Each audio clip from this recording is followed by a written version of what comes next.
عمران خان صاحب کے بے بنیاد الزامات آصف علی زرداری نے 10 ارب روپے ہرجانے کا نوٹس جو ہے وہ بھجوا دیا ہے اور 14 روز میں غیر مشروط معافی مانگنے کا مطالبہ بھی کیا گیا ہے۔ من گھڑت جو الزامات ہیں ان سے ساکھ اور شہرت کو نقصان پہنچا ہے، یہ اس نوٹس میں کہا گیا ہے۔ بخاری صاحب، یہ تو آپ خان صاحب کے بارے میں کہتے ہیں کہ جب جو دل آتا ہے وہ بول دیتے ہیں، لیکن میرا خیال ہے کہ کبھی کبھار سچویشن جو ہے وہ آپ کے گلے پڑ جاتی ہے، ایسے ہی آپ کچھ بھی کبھی بھی کسی کے بارے میں بول نہیں سکتے ہیں، تو یہ ویسی سچویشن بنتی ہوئی نظر آ رہی ہے۔ دیکھیے، ہم ایک ایسے شخص کی بات کر رہے ہیں جو یہ کہتا ہے کہ یو ٹرن لینا جو ہے وہ بڑے لیڈر کی پہچان ہے۔ بڑے بڑے دنیا کے لیڈر پتہ نہیں کون سے، یہ نہیں بتاتے وہ کون سے، کیونکہ دنیا میں کوئی ایسا لیڈر نہیں ہے جو یہ کہے کہ میں اپنی بات کہہ کے مکر جاؤں۔ بڑی شان کی بات ہے، میں نے نہیں سنا کسی اور شخص سے، یہ صرف عمران خان ہی کہہ سکتا ہے، لہٰذا وہ اپنی اس بات پہ قائم بھی ہیں اور یہ ہر دوسرے دن ثابت کرتے رہتے ہیں۔ اگر آپ مجھے ان کے یہ اپنے بیان سے مکر جانا، اپنے اعلانات کے الٹ کرنا کی ثبوت دینے بیٹھا میں، تو پورا وقت جو ہے پروگرام کا گزر جائے گا۔ ہیونگ سیڈ دیٹ، اس کے پیچھے تھوڑا سا پس منظر میں جانا بہت ضروری ہے کہ یہ الزام انہوں نے زرداری صاحب پر کیوں رکھا ہے۔ دیکھیے، شروع کریں آپ سائفر سے۔ سازش ہوئی ان کے خلاف ان کی حکومت کے خلاف اور ایک سپر پاور نے کی یہاں کے میر جعفروں میر صادقوں کے ساتھ مل کے، یاد ہے آپ کو؟ بالکل۔ اس بیانیے پہ قائم ہے وہ؟ نہیں جی، وہ تو اب کتنے یوٹن آ چکے ہیں اس میں۔ اوکے، پھر انہوں نے کہا جی کہ میں نے ایک ویڈیو ریکارڈ کرائی ہے جو میں نے باہر بھیج دی ہے متعلقہ حلقوں میں، جس میں میں نے ان 4 لوگوں کے نام لکھے ہیں جو مجھے مارنا چاہتے ہیں۔ ٹھیک ہے، ٹھیک ہو گیا؟ ان میں زرداری صاحب کا نام نہیں ہے۔ یہ نیا ایڈیشن ہے نا۔ ٹھیک، تو یہ اس کی کریڈیبلٹی کیا رہ گئی؟ ہوا کیا ہے؟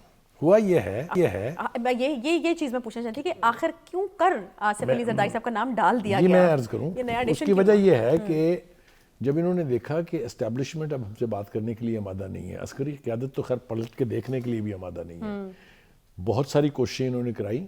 آپ کو یاد ہوگا صدر عارف علوی صاحب کے ذمہ لگایا گیا تھا، ایک ملاقات انہوں نے جنرل باجوہ کے ساتھ کرائی تھی جو ایوان صدر میں ہوئی تھی، اس کا بھی نتیجہ صفر نکلا تھا، آپ کو پتہ ہے۔ اور اس میں جو ایک چیز کھل کے سامنے آئی وہ یہ کہ اسٹیبلشمنٹ یا عسکری قیادت اب ان سے بات چیت کرنے کے لیے سیریس نہیں ہے۔ اچھا، ٹھیک ہے، پھر ایک کوشش اور کی گئی کہ جب چیف آف آرمی سٹاف تبدیل ہوئے اور جنرل عاصم منیر آ گئے، ایک کوشش مزید کی گئی عارف علوی کے تحت کے ذریعے کہ آپ سے بات چیت کا راستہ کھلنا چاہیے، اس کو بھی کوئی پذیرائی نہیں ملی ہے۔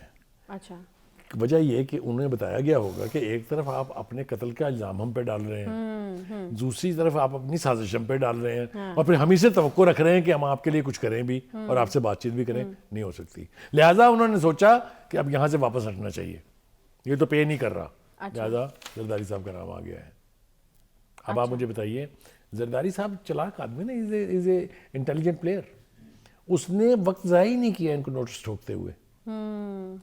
لیجئے، میں آپ کو آج بتا رہا ہوں اس پروگرام میں، اور میں اس حوالے سے آپ سے بات کروں گا، آپ جہاں بھی ہوں گی یا میں جہاں بھی ہوں گا، یہ اس سے واپس جائیں گے، یہ اس سے اسی طرح واپس جائیں گے جس طرح انہوں نے نجم سیٹھی کو کہا تھا کہ اس نے 35 پنکچر لگائے، اور جب بعد میں اس نے سیریسلی اس کا نوٹس لیا تو انہوں نے کہا کہ وہ تو ایک سیاسی بات تھی، وہ تو میں نے مذاق میں کہا تھا۔ مطالبہ ہے غیر مشروط معافی مانگنے کا، وہ کہہ رہے ہیں کہ غیر مشروط معافی مانگے، میری ساکھ اور شہرت کو نقصان پہنچا۔ یا تو وہ اس بیان سے مکر جائیں گے یا وہ معافی مانگیں گے، کیونکہ زرداری صاحب کا جو نوٹس ہے ان کے گلے پڑنے والا ہے، یہ زرداری صاحب اس سے پیچھے نہیں ہٹیں گے، یہ میں بتا رہا ہوں آپ کو۔ اچھا، خان صاحب کو اب چاہیے کہ اب وہ تھوڑی سی سنجیدگی اختیار کریں، سیاسی معاملہ جات کو سیریسلی لیں، سیریسلی ہینڈل کریں۔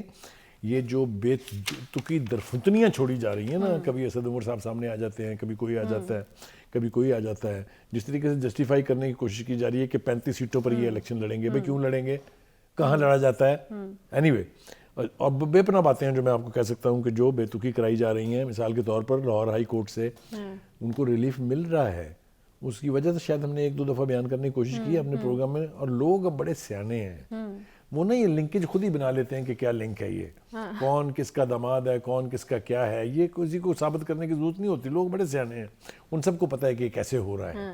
لہٰذا آپ یہ دیکھیں، جس کو آپ ہلکی سی چٹکی کاٹیں وہ دوڑتا ہے لاہور ہائی کورٹ کی طرف، اور وہاں سے ریلیف مل رہا ہے ان کو۔ یہ لاڈلا پن عدالت کی تضحیق کا باعث بنے گا، یہ لاڈلا پن جس کی روایت ڈالی جا رہی ہے، یہ جاؤ 130ویں نمبر پر ہیں ہم 190ویں نمبر پر جائیں گے اگر یہ روایت اور یہ سلسلہ جاری رہا تو. صحیح.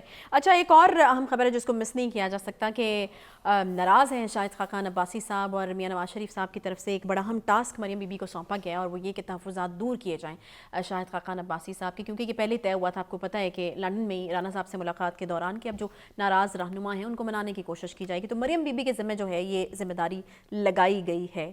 تو آپ کو لگتا ہے کہ کچھ بنے گا یا پھر ابھی گلے شکوے بہت بڑھ چکے ہیں؟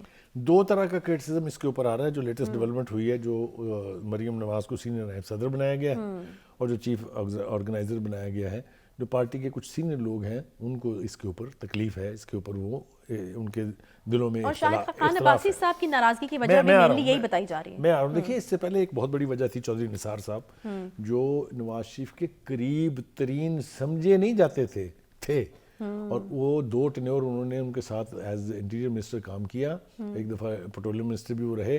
تو کہا یہ جاتا تھا کہ انفیکٹ افیکٹو پرائم منسٹر اس چودھری نثار، اتنی قربت تھی. اچھا. لیکن وہ بھی اسی ایشو پر گئے تھے کہ جناب ہم اگلی جنریشن کے بچوں کے احکامات نہیں لے سکتے. صحیح. ان کے بارے میں تو کہتے تھے نا شاہد خاقان عباسی کو تو بنایا بھی گیا. اب آئیے شاہد خاقان عباسی کی طرف. ان کا یہ صرف گلہ ان کا نہیں ہے، اور بھی بہت سارے لوگوں کے مختلف قسم کے بیانات ہیں، اور سعد رفیق صاحب شامل ہیں اس میں اور بہت سارے لوگ ہیں. لیکن ایک سوال میں پوچھنا چاہتا ہوں ان سب سے جن کو اس بات پر اعتراض ہے کہ کیوں یہ اختیار اس کو دیا گیا ہے. جولائی میں بائی الیکشنز ہوئے 20 سیٹوں پر. Where was Muslim League's leadership? بتائیے کسی ایک سینئر آدمی نے کسی ایک اپنے علاقے میں جلسہ کیا ہو تو بتا دیں جلدی سے. شیخو پورہ which was the seat so well known to be that of Pakistan Muslim League noon, وہاں الیکشن ہوا. کیا ہوا؟ جویل لطیف صاحب اکیلے لڑتے رہے نا وہاں. کسی نے کوئی پولیٹیکل ایکٹیویٹی ایسی جنریٹ کی ہو جس سے تاثر ملا ہو کہ نہیں مسلم لیگ ایک افیکٹو جماعت ہے. مریم نواز یہاں سے جا کے علاج کرانے کے لیے باہر چلے گئے، پیچھے پارٹی واز نو ویئر. آپ مجھے بتائیے کہیں تھی پارٹی؟ پنجاب حکومت میں کیا سے کیا نہیں ہو گیا، لیکن بولنے کے لیے کس کو آنا پڑتا تھا؟ اسلام آباد سے رانا ثناء اللہ کو. تو یہ سارے حقائق اگر آپ سامنے رکھیں تو پھر آپ کو سمجھ آتی ہے کہ یہ پارٹی جو ہے گھر تک محدود کیوں ہے اور مریم نواز کو یہ اختیارات کیوں دیے گئے ہیں. جو میں نے پلان سنا ہے، جو حکمت عملی سامنے آئی ہے اب تک، وہ یہ ہے کہ مریم نواز ہر ایک ضلع میں جا کے ورکر کنونشن سے بھی خطاب کریں گی، وہاں کی پارٹی آرگنائزیشن بھی کریں گی. It's a good omen. وہ ٹی وی سکرین جس کے اوپر عمران خان صاحب قابض ہیں پچھلے کئی مہینوں سے، وہ ٹائم اب ڈیوائیڈ ہوگا، کیونکہ اس میں کوئی شبہ نہیں ہے کہ مریم نواز جو ہیں وہ ایک کرزمیٹک لیڈر ہیں. وہ لوگوں کے کراؤڈ کو اٹریکٹ کرتی ہیں وہ، اور ان کی بات کو سیریسلی لیا جاتا ہے. تو یہ ایک اچھی ڈیولپمنٹ اس اعتبار سے ضرور ہے کہ تھوڑی سی پولیٹیکل ایکٹیویٹی جنریٹ ہوگی اور یہ تاثر ختم ہوگا کہ مسلم لیگ جو ہے وہ ایز اے پارٹی کہیں ایگزسٹ ہی نہیں کرتی. بھائی صاحب وہ بات اپنی جگہ بالکل ٹھیک ہے اور بڑی اچھی بات ہے کہ تنظیمی دوروں کا شیڈیول جاری ہوا ہے، کوئی پولیٹیکل ایکٹیویٹی جنریٹ ہوگی، کچھ بیلنس چیزیں ہمیں اسکرین کے اوپر بھی نظر جو ہیں وہ آئیں گی. ایک دوسری پولیٹیکل پارٹی، ایک بڑی پولیٹیکل پارٹی میدان میں آئے گی. لیکن دوسری طرف سوال وہی اٹھتا ہے کہ یہ جو تمام جو رہنما ہیں ان کو گلے شکوے یا کچھ تحفظات ہیں وہ دور ہو پائیں گے؟ ایک اور اسٹیٹمنٹ شاہد خاقان عباسی صاحب کا کہ پارٹی میں صرف نواز شریف کو اپنا لیڈر مانتا ہوں، اور پھر وہ ایک فورم بنانے کی بھی بات کرتے ہیں جہاں پر عوامی بات وہ کرتے بھی ہیں، اور وہ کہتے ہیں کہ ہم بنانا چاہتے ہیں اور وہاں پر عوام کی بات ہوگی. پھر وہ پارٹی کے فیصلوں کے اوپر تنقید کرتے ہوئے بھی نظر آتے ہیں. پھر وہ کہتے ہیں کہ اگر پارٹی کے فیصلوں پر تنقید کرنے کی وجہ سے کسی کو پارٹی سے باہر نکالنے کی بات کی جاتی ہے تو پھر آپ کو سیاسی پارٹی کہلانے کا حق نہیں ہے. تو یہ بڑے اسٹیٹمنٹس ہیں جو ان کی طرف سے دیے جا رہے ہیں. دیکھیے خاقان عباسی ایک اہم رکن ہے پاکستان مسلم لیگ نون کے، اہم لیڈر ہیں بلکہ رکن نہیں ہے. وہ پرائم منسٹر رہے ہیں. آپ دیکھیے نواز شریف نے اپنے بھائی کو چھوڑ کے ان کو پرائم منسٹر بنایا تھا، تو کوئی جھوٹ بات نہیں ہے. اور سینئر پارٹی کے لیڈر میں ان کا شمار ہے، ان کو اہمیت دی جاتی ہے، کوئی وجہ نہیں ہے. وہ یہ کہہ رہے ہیں کہ ہم ایک پریشر گروپ کریٹ کر رہے ہیں جو انٹلیکچوئلس پر مبنی ہوگا، جو حکومت کے اوپر صحیح پالیسیاں بنانے کے لیے اور اس کی امپلیمنٹیشن کے لیے پریشر ڈالے گا. یہاں تک تو بات ٹھیک ہے، ہونا چاہیے. اس طرح کے تھنک ٹینکس تو پارٹیوں کے اندر ہوتے ہیں، لیکن اگر اس کو یہ ایزیوم کر لیا جائے جس کی کہ وہ بار بار تردید کر رہے ہیں کہ ہم کوئی پارٹی نہیں بنا رہے ہیں، میں سوچ بھی نہیں سکتا پارٹی بنانے کا. ٹھیک ہے. اور اس کے ساتھ ساتھ وہ اپنی جو لائلٹی ہے نواز شریف کے ساتھ اس کے اوپر بھی نہ کمپرومائز کرنے کے لیے تیار ہے، نہ کسی کو حرف اٹھانے دیتے یعنی ہم پھر یہ سمجھے بخاری صاحب کے کیونکہ میاں نواز شریف صاحب کے حوالے سے کہا جا رہا ہے کہ وہ جلد آنے والے ہیں، تو اگر وہ آ جاتے ہیں تو شاید خاقان عباسی صاحب کے یہ تحفظات کسی حد تک جو ہیں وہ دور ہو جائیں گے. میرے خیال سے نواز شریف صاحب جب واپس آئیں گے بہت سارے مسئلے حل ہو جائیں گے. اچھا جو پارٹی انفیکٹو ہے کہہ لیجئے یا تھوڑا سا اس کو ری ایکٹیویٹ کرنے کی ضرورت ہے، وہ سب کچھ آ جائیں گے. خان صاحب کے لیے مشکلات ہوں گی اس لیے کہ وہ بھی بہت زیادہ پولیٹیکل ایکٹیویٹی جنریٹ کریں گے. ان پنجاب کو کہا جاتا ہے ان کا گڑھ ہے، تو پنجاب میں ان کا ووٹ بینک سب سے زیادہ انٹیکٹ ہے اور سب سے زیادہ ہے، کوئی دو رائے نہیں ابھی بھی اس کو. لیکن وہ جو دوری ہے جس دن وہ اس کو ختم کریں گے اور یہاں لینڈ کریں گے، آپ دیکھیے گا منظرنامہ بہت مختلف ہوگا. چلیں دیکھتے ہیں، وہ دن بھی کہا جا رہا ہے کہ دور نہیں ہے کہ جب میاں نواز شریف واپس آ جائیں گے، اور پھر ہم دیکھیں گے کہ جس طرح کہ پہلے بھی میں نے بات کی کہ بڑی چیزیں جو ہیں وہ شاید بیلنس ہوتی ہوئی نظر آئیں، کیونکہ میاں نواز شریف کا اپنا کیرزما ہے، ان کے اپنے ادوار ہیں، ان کا اپنا کام ہے جس کی وجہ سے وہ جانے پہچانے جاتے ہیں اور لوگ ان کے ادوار کو یاد بھی کرتے ہیں. اکنامک سٹیبلٹی کے ادوار بھی ان کے ادوار کو جو ہے وہ کہا جاتا ہے.